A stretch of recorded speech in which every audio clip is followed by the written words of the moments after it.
ஆர்யா எனக்கு ஃபோன் பண்ணி எப்போயுமே நாங்கள் ரெகுலராக பேசிக்கிட்டே இருப்போம். ஆர்யா வந்துட்டு, "ஏன் மச்சான் நீ காமெடி பண்ணும்பொழுது ஒரு ஒரு ஜாலியாக இருப்ப, பயங்கரமாக நல்லா பண்ணுவியே, ஏன் இப்போ ஹீரோவானதுக்கப்புறம் பயங்கர ஒரு அந்த ஃப்ளோ இல்லையே?" அப்படின்னு கேட்டான்.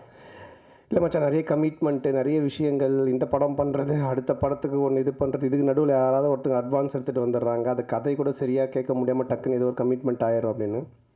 அப்போ ஆர்யா சொன்னது, இந்த படத்தில் நீ ஃபுல்லாக க்ரியேட்டிவிட்டியில் இறங்கி வேலை செய், உன்னோடைய பிரச்சனை எல்லாத்தையும் நான் பார்த்துக்கிறேன், உன்னோடைய ப்ராப்ளம் எல்லாத்தையும் நான் சால்வ் பண்ணுறேன், நீ ஒன்லி வேலை செய்ய வேண்டியது இந்த 1 இயர் இந்த படம் மட்டும்தான் அப்படின்னா, அது எனக்கு ஒரு மிகப்பெரிய ஒரு பலமாக இருந்தது. ஸோ நீங்கள் இந்த படத்தில் மறுபடியும் ஒரு ஒரு என்ன ஒரு நல்ல ஒரு கதை, திரைக்கதை, காமெடி, என்னுடைய ஆக்டிங் இது எல்லாமே வந்துட்டு நிச்சயமாக உங்களை வந்துட்டு திருப்திப்படுத்தும் நான் நம்புகிறேன்.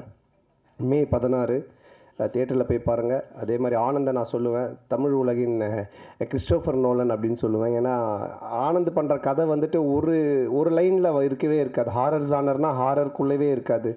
டிடி ரிட்டர்ன்ஸ் நீங்கள் பார்த்தீங்கன்னா ஏற்கனவே நான் சொன்னேன், அது மாதிரி அதில் வந்து கேம் இருக்கும், அதில் ஒரு காசு காணாமல் போயிடும், அதில் ஒரு த்ரில்லர் இருக்கும், அதுக்கப்புறம் பார்த்தீங்கன்னா ஹாரருக்குள்ளே ஒரு அட்வென்ச்சர் இருக்கும். ஸோ இப்படி எல்லா லேயரையுமே வச்சு ஆனால் ரொம்ப அழகாக ரொம்ப ஈஸியாக பண்ணுவான். இந்த கதையாக சொன்னால் யாருக்குமே புரியாது, என்னாலேயே புரிஞ்சிக்கவே முடியல. ஆனால் அதை ஒரு ஃப்ளோ பண்ணி ஒரு ஸ்க்ரீன் ப்ளேவாக பண்ணி ஒரு படம் அவுட்புட் காட்டும்போது தான் ரொம்ப நல்லா இருந்துச்சு. நல்ல காமெடியாக இருக்குது. டெஃபினட்டாக நீங்கள் எல்லோரும் சிரித்து பயங்கரமாக என்ஜாய் பண்ணுவீங்க.